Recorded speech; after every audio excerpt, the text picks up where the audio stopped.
प्रिया आणि अर्जुन बोलत असतानाच महिपतचा फोन वाजतो. अर्जुन तो फोन घ्यायला जातो, पण त्याच्या आधीच तो फोन बंद होतो. त्यामुळे अर्जुनला कळत नाही कोणाचा फोन आला आहे म्हणून. प्रिया नंतर त्याच्या हातनं फोन घेते आणि बघते आणि घाबरते. तेव्हा अर्जुन विचारतो काय झालं आहे म्हणून. तेव्हा ती म्हणते मैत्रिणीचा कॉल होता, उद्या असाइनमेंट कंप्लीट करायचं आणि मी गणपतीच्या नादात विसरून गेले म्हणून, तर मी तिला कॉल करून येते म्हणून, आणि ती तिथून निघून जाते. अर्जुनला तिच्यावर संशय येत असतो. बाहेर ती कॉल संपवून जात असते रूममध्ये, तेव्हाच सायली तिला भेटते. ती सायलीला म्हणते, काय आलीस माझ्या आईच्या खोलीतून? तर ती म्हणते, तू मला अडवतेस अर्जुनच्या रूममध्ये जायला आणि तू स्वतः माझ्या आईच्या खोलीत जात असतेस वारंवार. तर ती म्हणते, ते दोन्ही नाती वेगळी आहेत आणि मला आत्ता प्रतिमा आत्यानेच सांगितलं आहे की तू तिची मुलगी नाहीस असं तिला वाटतं आहे म्हणून. आणि हे ऐकून प्रिया खूपच घाबरते. इथे अर्जुन आणि सायली रूममध्ये बोलत असतात.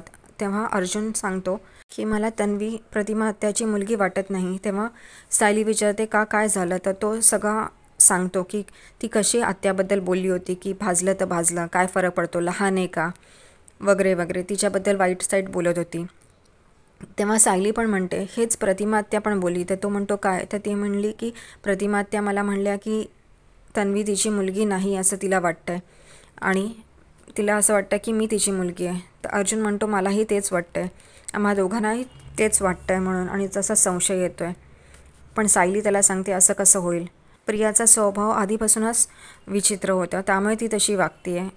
पण अर्जुनला काही ते पटत नाही. अर्जुन तन्वीवर संशय घेत असतो आणि त्याला असं वाटतं की या गोष्टीचा सोक्षमोक्ष हा लागलाच पाहिजे. दुसरीकडे नागराज आणि महिपत बोलत असतात आणि साक्षी पण तिथेच असते. तेव्हा ते म्हणतात की एक वार फेल झाला, त्यावेळेलाच दहीहंडीच्या वेळेलाच प्रतिमा मेली पाहिजे होती. पण तेवढ्यात साक्षी येते आणि म्हणते हे तुम्ही वारंवार केलंतच अर्जुन आणि केलीदारला संशय येतील आणि ते आपल्या मागे लागतील, त्यामुळे आत्ता काही करणं योग्य नाही ठरणार. महिपतला पण ते पटतं. तो म्हणतो आता फोकस फक्त हॉटेलवर केला पाहिजे. अर्जुनला तन्वीवर संशय येतोय, त्यामुळे तो आता हे सिद्ध करण्यात गुंतलाय की तन्वी ही खरी प्रतिमा आत्याची मुलगी नाही आहे, ती खोटी तन्वी बनवून इकडे आली आहे आणि आता तो हे सिद्ध करण्यामध्ये गुंतलाय.